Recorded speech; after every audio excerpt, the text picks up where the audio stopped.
I just got done filming this really cute look and now I'm gonna ruin it. I know what. I just really need to turn this into an edgy Valentine's look. First off, by breaking up these hearts. For some reason I was thinking this was gonna look super dramatic, but maybe if we colored them red, you can see that it's a heart, it's gonna make sense.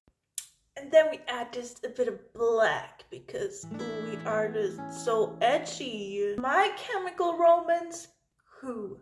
Exactly. For some reason, I feel like the under eye cannot be black enough.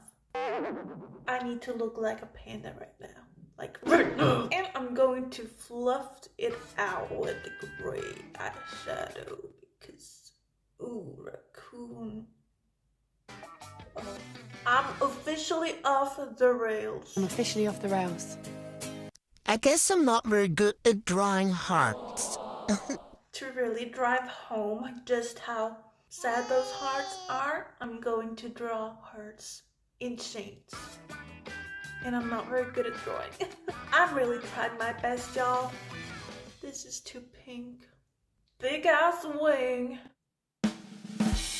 Well, I'm gonna need a bigger lash for this. Perfection. I'm gonna take some of this gray glitter and put it like right here. But I do want a little bit of more glitter in general, so I'm gonna add some here. And while the original look didn't have any highlighter, this one for sure will, because baddies have highlighter.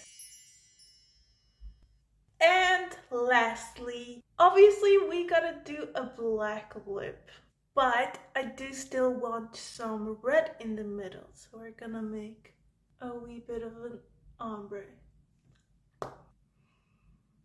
And we are done. I mean, it's not my best work, but it does the trick. Which look did you prefer, the happy Valentine or the sad Valentine? Let me know, and I'll see you in the next one.